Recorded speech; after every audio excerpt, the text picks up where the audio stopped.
యేసుక్రీస్తు ఘననామానికి స్తుతులు స్తోత్రాలు చెల్లిస్తూ మరొక వారమంతా ఆయన బలిష్టమైనటువంటి రెక్కల చాటున మనల్ని సంరక్షించి సజీవ లెక్కలో ఉంచి దేవుని సన్నిధానంలోకి మనల్ని నడిపించినటువంటి దేవుడికి మనమందరం కూడా ఎంతో రుణపడి ఉన్నాము. జ్ఞాపకం చేసుకున్నట్లుగా గురువారం అనగా ఈస్టర్ తర్వాతి 40వ దినంలో ప్రభువు ఆరోహణమైనాడు. ఆరోహణమైన తర్వాత వచ్చినటువంటి ఆదివారం కనుక ఈ దినం మనం ఆరోహణ తర్వాతి ఆదివారంలో ఉన్నాం. ఈ దినం కొరకే ఇవ్వబడినటువంటి 2 లేఖన భాగాలను మనం చదువుకున్నాం. ఈ 2 లేఖన భాగాల నుంచి ఆరోహణ తర్వాతి ఆదివారంలో మన ధ్యానాంశం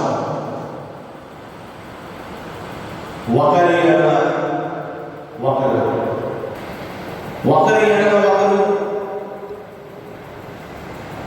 కనీస ధర్మాలు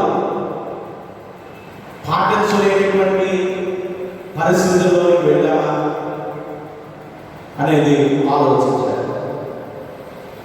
2 లేఖన భాగాల నుంచి 2 విషయాలు. ఒకటి, దేవుని బిడ్డలు, వీరిని విశ్వాసులు అంటారు, క్రైస్తవులు అంటారు, భక్తి కలిగిన వారు అంటారు. పేరు ఏమైనా కానీ దేవుని నామము ఎరిగిన వారిగా ఒకరి ఎడల ఒకరు చేసేటువంటి పనులు. సువార్త పాఠ్యభాగంలో నుంచి అవిశ్వాసులైతే, దేవుని అడిగిన వారైతే ఏం చేస్తారు? పత్రికా పాఠ్యభాగంలో నుంచేమో దేవుని ఎరిగిన బిడ్డలు ఒకరి ఎడల ఒకరు ఏ విధంగా నడుస్తారు అనేది నేను మన ధ్యానాంశంగా ఆలోచిస్తాను. మొదటి పేరు పత్రిక 4వ అధ్యాయంలో 8వ వచనంలో విశ్వాసులైన వారు ఒకరి ఎడల మరొకరు ఏం చేయాలి అంటే, మొదటి విషయం 4వ అధ్యాయం 8వ వచనం చదువుతుందా? ప్రేమ అనేక పాపములను కప్పును గనుక అన్నిటికంటే ముఖ్యముగా ఒకరి ఎడల మరొకరు మిక్కటమైన ప్రేమ కలవారై ఉండుడి. ఇది పేతురు ద్వారా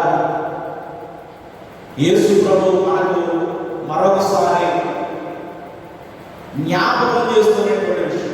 క్రొత్తది కాదు. ఎందుకంటే యేసు ప్రభువు కూడా ఒక రకంగా ఆజ్ఞాపించాడు ఈ మాట. యోహాను సువార్త 11వ అధ్యాయంలో ఈ మాటలు మనం చదువుతూ ఉంటాం.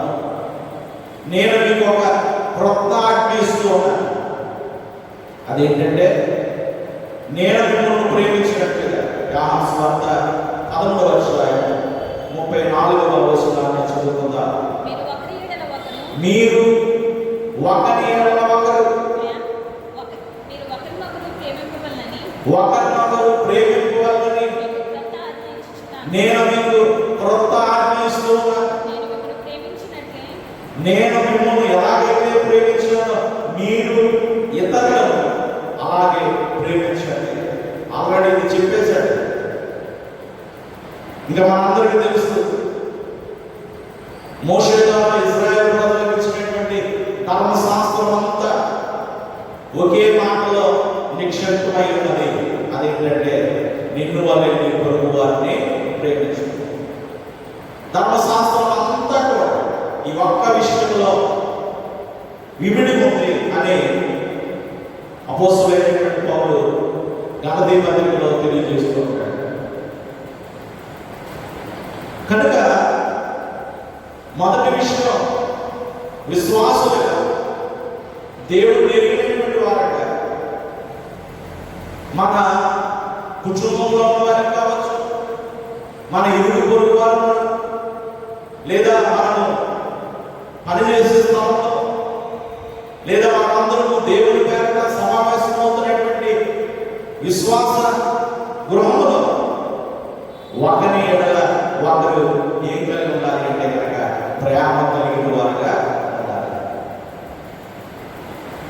కానీ ఈరోజు ప్రస్తుత దినాల్లో ఏమి కరువైంది, ఎక్కడ చూసినా ఏమి లేనటువంటి పరిస్థితులు ఉన్నాయో వేరే చెప్పనవసరం లేదు. దానికి కారణం కూడా యేసు ప్రభువే చెప్పాడు.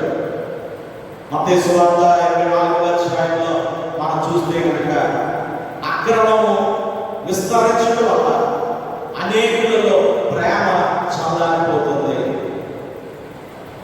అంటే ఇప్పుడు క్రమంగా నడవలసినటువంటి వారు, దేవుని అడుగుజాడలేదు నడవలసిన వారు నడవడం లేదు. ఏమి ఎక్కువైపోయిందంట, ఎక్కడ చూసినా అక్రమం ఎక్కువైపోయింది. అక్రమం అనగా చాలా సందర్భాలు మనం చెప్పుకుంటూ ఉంటాం. క్రమము కానిదే. ఒక క్రమం అయితే అది పితరులు పెట్టినా, దేవుడు పెట్టినా, మనం పెట్టుకున్నా ఒక క్రమాన్ని ఏర్పాటు చేసుకుంటే ఆ క్రమాన్ని మనం పాటించకపోతే అది అక్రమం అవుతుంది. అదేమైపోతుందంటే విస్తరించిపోయిందంట. అక్రమము విస్తరించడం వల్ల ఏమైపోతుందంటే ప్రేమ చల్లారిపోయింది. కుటుంబంలోనే, ఇరుగు పొరుగు వారి దగ్గర, లేదా సమాజంలో, సంఘంలో ఎక్కడ చూసినా కూడా ఒకరంటే ఒకరు ప్రేమ లేని వారుగా ఉంటారు. కానీ విశ్వాసమైన వారు ఒకరి ఎడల ఒకరు చేయవలసిన పని ఏంటంటే, మీరు చాలా చక్కగా రాయబడి అన్నిటికంటే ముఖ్యంగా ఈ పదాన్ని చాలా అరుదుగా తక్కువ సమయాల్లో ఉపయోగిస్తూ ఉంటాం. కానీ ఎక్కువగా మన వివాహ సమయాల్లో ఏమనుకుంటామంటే వివాహం అన్ని విషయాల్లోనూ మంచిదే. మానవుని జీవితంలో ఎన్ని విషయాలు అయితే ఉన్నాయో అందులో వివాహము ఘనమైనదిగా మనం ఎలాగ భావిస్తామో, ఇక్కడ క్రైస్తవ విశ్వాస జీవితంలో అంటున్నాడు అన్నిటికంటే ముఖ్యంగా ఒకరినొకరు మీరు ఏం చేయాలి అంటే ఎలా ప్రేమించాలంట, మిక్కటముగా ప్రేమించాలి. ఇది మొదటిది. రెండో విషయం అక్కడే 9వ వచనంలో, మొదటి పేతురు పత్రిక 4వ అధ్యాయము 9వ వచనంలో ఒకరి ఎడల ఒకరు చేయవలసినటువంటి రెండవ కార్యాన్ని పేతురు ప్రస్తావిస్తూ ఉన్నాడు. సనుగు కొనకుండా ఒకరి ఎడల ఒకరు ఒకరికి ఒకడు ఆతిథ్యము చేయండి. ఇది రెండవది. అతిథి సత్కారం మన భారతదేశ సాంప్రదాయంలో క్రైస్తవులే కాకుండా సమాజంలో వారి వారి పరిస్థితులు కూడా మనం చూస్తే ఈ మాట చెప్తుంటారు, అతిథి దేవో భవ. అతిథి అది మన రక్త సంబంధం కావచ్చు, బంధువులు కావచ్చు, తెలియని వారు కావచ్చు, ఎవరైనా కావచ్చు. మన చెంతకు వస్తే వారికి మనం ఏం చేయాలంటే కనుక ఆతిథ్యము, అతిథి సత్కారము చేయాలి. ఒకరి ఎడల ఒకరు చేయండి. ఆదికాండం 18వ అధ్యాయంలో ఎండవేళ అబ్రహాము శారా ఉంటున్నటువంటి ఆ గుడారము ఎదురుగుండా వెళ్తున్నటువంటి దేవదూతలు వారు నడుచుకుంటూ వెళ్ళిపోతుంటే వారిని చూసి, ఆ సమయాన్ని చూసి, ఎందుకంటే అక్కడ ఎండవేళ వెళ్ళిపోతూ ఉంటే వారిని పిలిచి మరి ఏమని బ్రతుకులాడుతున్నాడంటే, అయ్యా కొద్దిసేపు మా దగ్గర విశ్రాంతి తీసుకోండి, మేము మీకు ఇవ్వబోతున్నటువంటి ఆతిథ్యాన్ని స్వీకరించి వెళ్ళండి. ఎందుకంటే వారికి అబ్రహాముకు ఎప్పుడు చూసిన దాని వాళ్ళే ఎప్పుడు మాట్లాడుకునేటువంటి పరిస్థితి కాదు. అదే ఫస్ట్ టైం అయినా కూడా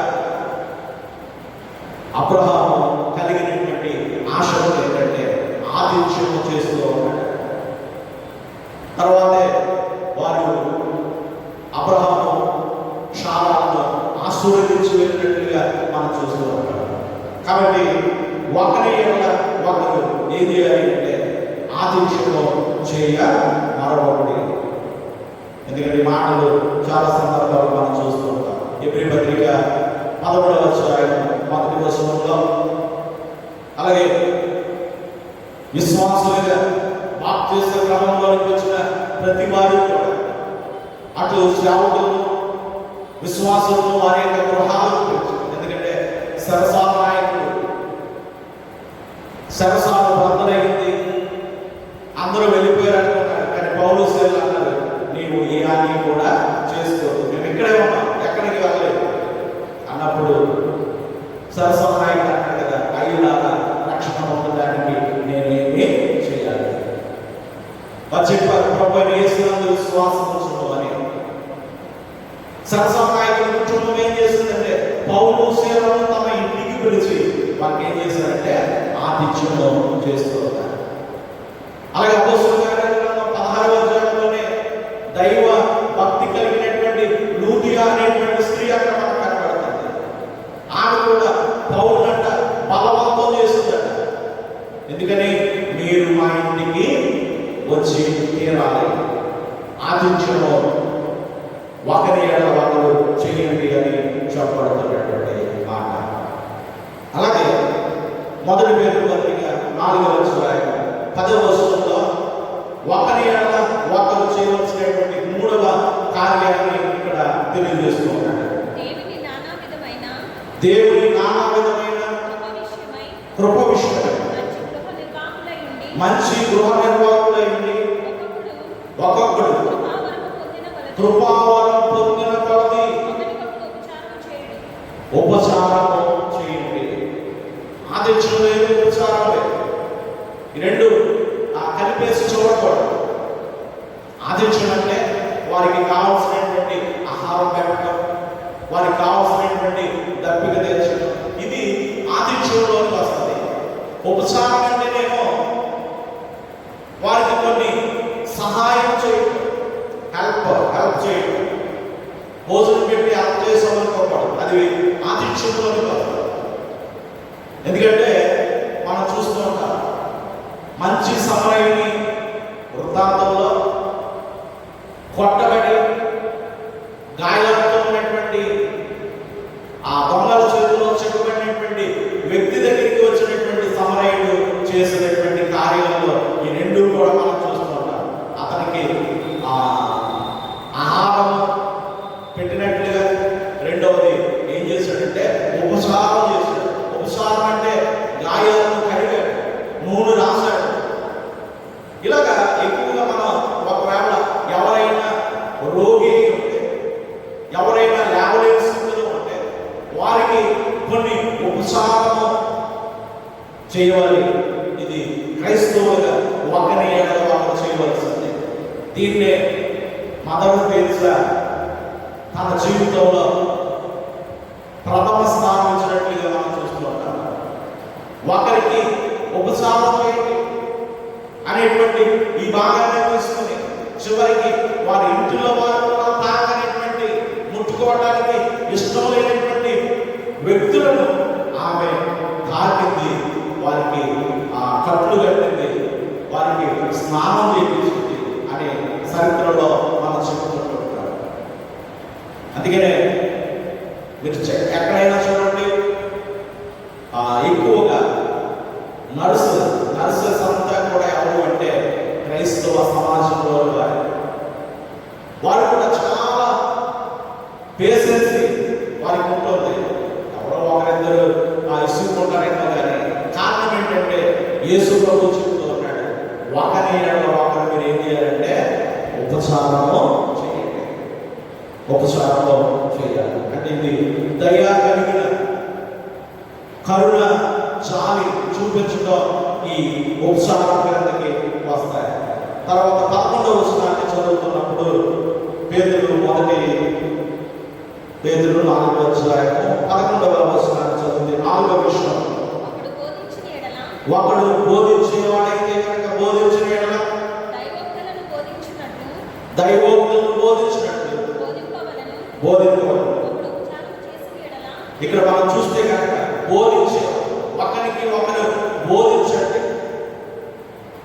ఎందుకంటే ఇప్పుడు మనం సంఘంగా సమావేశం కాలేనటువంటి పరిస్థితి, ఆయా స్థలాల్లో ఒకరితో ఒకరు కలిసి మాట్లాడేటువంటి అవకాశం ఉంది కనుక ఇక్కడ మనం ఏం చేయాలంటే ఒకరిని ఒకరు హెచ్చరించుకోవాలి. ఇదే మాట హెబ్రీ పత్రిక 10వ అధ్యాయం 24వ వచనంలో చెప్పబడుతున్నటువంటి మాట మనం చూస్తే కనుక సమాజంగా కూడుట మీరు మానక ఆ సమయం సమీపించే కొలది ఒకరినొకరు హెచ్చరించుకోవాలి. దేవుని చిత్తము తెలియని వారికి బోధించవలసినటువంటి అవసరం, ఒకరికి ఒకరు బోధించాలి. కాబట్టి విశ్వాసులుగా ఒకరి ఎడల ఒకరు చేయవలసినటువంటి కొన్ని మాటలు పేతురు తెలియజేస్తూ ఉన్నాయి. ఇంకా చాలా విషయాలు ఉన్నాయి. ఇప్పుడు సమయం మనకుంది కనుక పరిశుద్ధ గ్రంథాన్ని పఠించండి. ఒకరినొకరు క్షమించాలని, ఒకరికొకరు ప్రార్థించాలని, ఒకరి ఎడల ఒకరు చేయవలసినటువంటి కార్యాలు, ఒకరినొకరు చేర్చుకోండి, ఒకరినొకరు క్షమించండి, ఒకరినొకరు గౌరవించండి. ఇలా చాలా కానీ మనం వాటికి విరోధమైనటువంటి ద్వారంలో వెళ్తూ ఉన్నాము. ఇదే 2వ లేఖన భాగంలో తెలియజేయబడుతుంది. యోహాను సువార్త 16వ అధ్యాయము 2వ వచనాన్ని చదివితే మొదటిదేమో విశ్వాసులైతే దేవుని బిడ్డలైతే ఒకరి ఎడల ఒకరు 4 విషయాలు పేతురు చెప్పాడు. ఒకటి నికటంగా ప్రేమించండి, రెండవది ఆతిథ్యం చేయండి, మూడవది ఉపసారం చేయండి, 4వది చక్కగా వారిని బోధించి హెచ్చరించండి. ఇవి విశ్వాసులుగా ఒకరి ఎడల ఒకరు చేయవలసింది. 2వ లేఖన భాగంలో వస్తే అవిశ్వాసులు. ఈ భాగంలో మనం వీళ్ళకి ఏ పేరు పెట్టచ్చు అంటే దేవుడిని ఎరగని వారు, అన్యజనులు లేదా భక్తిహీనులు. వీళ్ళు ఏం చేస్తారంటే ఒకరి ఎడల ఒకరు ఏం చేస్తారు అంటే 16వ అధ్యాయం 2వ వచనాన్ని చదువుకుందాం. వారు మిమ్మల్ని సమాజ మందిరంలో నుండి వెలివేయుదురు,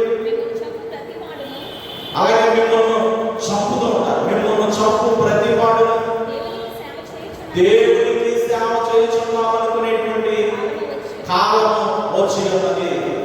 3వ వచనాన్ని కూడా చదువుకుందాం.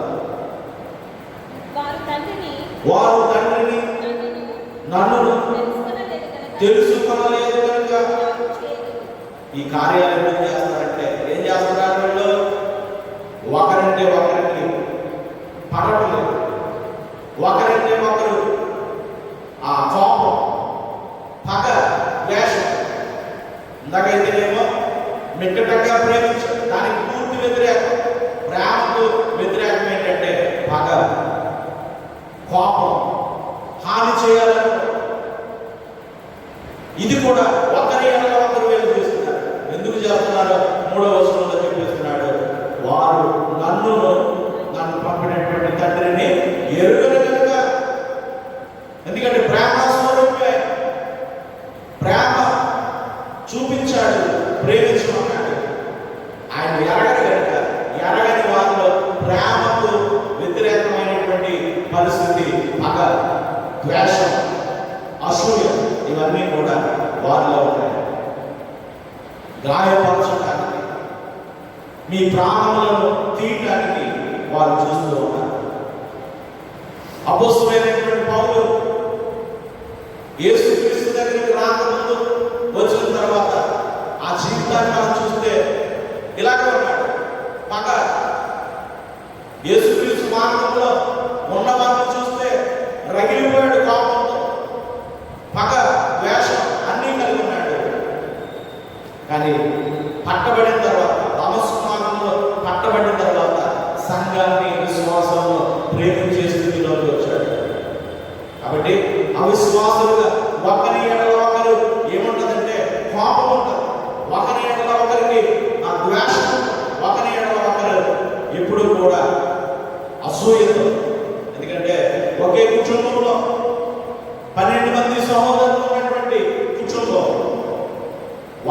ఎందుకంటే మిగిలిన 10 మందికి ఏమవ్వలేదంటే పడటం లేదు. యాకోబు యొక్క కుమారుడు యోసేపును తండ్రి కొంచెం ఎక్కువగా ప్రేమించాడనేటువంటి ఉద్దేశంతో అన్నలే ఏం కలిగి ఉన్నారంటే ద్వేషము కలిగి. కారణం వారు దేవుని యందు భయభక్తులు లేని వారిగా ఉన్నారు. యోసేపు మాత్రమే దేవుని యందు భయభక్తులు కలిగిన వాడుగా ఉన్నాడు. కాబట్టి ఇక్కడ మనం చూస్తే దేవుడి బిడ్డలైన వారేమో ఒకరి ఎడల ఒకరు సమాధానం కలిగి ఉంటే ఇక్కడేమో అసమాధానం కలిగి ఉంటారు. అక్కడేమో ప్రేమ కలిగి ఉంటే ఇక్కడ ప్రేమ లేని వారిగా ఉంటారు. కాబట్టి ఇప్పుడు మన విశ్వాస జీవితాన్ని పరీక్షించుకుంటే ఏ వైపు మనం ఉంటాం? ఒకరి ఎడల ఒకరు చేయవలసినటువంటి ఈ కార్యాల్లో మనం ఒకవేళ విశ్వాసం చెప్పుకుని క్రియల్లోకి వచ్చేటప్పటికి అవిశ్వాసులుగా ఉంటామేమో. ప్రేమ చూపిస్తున్నామా? పగ చూపిస్తూ ఉన్నామా? సమాధానం కలిగి ఉంటున్నామా? అసమాధానాన్ని కలిగి ఉంటున్నామా? ఒకరిని చూస్తే వారికి సహాయం చేయాలనిపిస్తుందా, లేదా వారిని విడిచిపెట్టి వెళ్ళిపోయేలాగా? సమరయుని కథలో లేవీయుడు వెళ్ళిపోతూ ఉంటాడు, యాజకుడు వెళ్ళిపోతూ ఉంటాడు. అదే ఒకరి ఎడల ఒకరు ప్రేమ లేనటువంటి తత్వం. ఇలా చూస్తే చాలా విషయాలు అవిశ్వాసాలు కూడా ఒకరి ఎడల ఒకరు ఎలా ఉంటారంటే, మొదటి కొరింథీ పత్రిక 6వ అధ్యాయం 16వ వచనంలో పౌలు చెప్పినటువంటి మాట. మొదటి కొరింథీ పత్రిక 6వ అధ్యాయం 16వ వచనాన్ని చదువుకుందాం. వేసతో కలుసుకున్నవాడు దానితో ఏకదేహమై ఉన్నాడు. ఒకరి మీద ఒకరు వ్యాజ్యమాడుట, ఒకరితో ఒకరు వ్యాజ్యమాడుట అనేది అంటే ఎంతసేపు ఒకరి మీద ఒకరు వాళ్ళు వ్యాఖ్యలు చేస్తూ ఉంటారు. అలాగే మొదటి కొరింథీ పత్రిక 1వ అధ్యాయం 10-12 వచనాల్లో కొరింథీ సంఘంలో ఉన్నటువంటి పరిస్థితి ఆ క్లోయే వారి ద్వారా పౌలుకు తెలియజేయబడింది. ఆ పౌలు కూడా అంటున్నాడు, సహోదరులారా మీరందరూ ఏకభావంతో మాట్లాడవాలని, మీలో కక్షలు లేకుండా ఏక మనసుతోనూ ఏక తాత్పర్యంతోనూ మీరు సన్నద్ధులై ఉండవాలని మన ప్రభువైన యేసుక్రీస్తు ద్వారా నేను మిమ్మల్ని కోరుచున్నాను, బ్రతిమాలుచున్నాను. అంటే వారి మధ్యలో ఏమున్నాయని చెప్తున్నాడంటే ఏక మనసు లేదు, ఏకీభవించడం లేదు, ఒకరంటే ఒకరికి పడటం లేదు. వారికి ఏమున్నాయంటే కక్షలు ఉన్నాయి, విభేదాలు ఉన్నాయి, ఒకరంటే ఒకరు సమాధానం లేకుండా ఉన్నారు. కీర్తన గ్రంథంలో మనం చూస్తుంటాం 62వ సంకీర్తన 3-4 వచనాల్లో కీర్తనగాడు అంటాడు, ఎన్నాళ్ళు మీరు ఒకరిని పడద్రోయిగా చూచుతారు. 62వ సంకీర్తన 3-4 వచనాలు ఒకరిని పడద్రోయాలి. ఇది అవిశ్వాసులు ఒకరి ఎడల ఒకరు కలిగేటువంటి మనసు. అదే విశ్వాసం అయితే ఒకవేళ పడిపోయిన వారిని లేవనెత్తుతారు. ఇక్కడేమో పడదోయడానికి చూస్తుంటారు. ఎప్పుడు పడవడం ఒకరంటే ఒకరికి పడదగలుగుతారు, పడద్రోయిగా చూస్తూ ఉంటారు. అలాగే ఒకరి మీద ఒకరు అధికారం చలాయించాలని చూస్తూ ఉంటారు. కలహాలు, సమాధానం లేనటువంటి పరిస్థితి. కాబట్టి ఆలోచించేద్దాం. ఒకరి ఎడల ఒకరు విశ్వాసులు ఏం చేయాలి, అవిశ్వాసులు ఏం చేస్తారు తెలుసుకొని మన మాటల్లో కాక క్రియల్లో ఒకరి ఎడల ఒకరు చేయవలసినటువంటి కార్యాలు చేయడానికి సిద్ధపడతాం. ఎందుకంటే ఈ విపత్తికర పరిస్థితి దేవుడు మనకి ఎందుకు ఇచ్చాడంటే ఒకవేళ ఇతరుల కోసం మనం చేయవలసిన కార్యాలు ఏమైనా ఉన్నాయి, ఒకరి ఎడల మరొకరు ఇలాంటి సమయంలో సహాయం చేసే స్థితికి వస్తారని కల్పించాడేమో ఆలోచన చేసుకుంటారు. ఒకరి ఎడల ఒకరు చేయవలసినటువంటి కార్యాలను మన శక్తి వచ్చిన కాకుండా చేద్దాం. అటు దేవుడు మనల్ని అనుగ్రహించగాక. సమస్త జ్ఞానం గురించిన దేవుని సమాధానం యేసుక్రీస్తు వారికి తలంపులకు దేవుడు కావాలనుకుంటారు.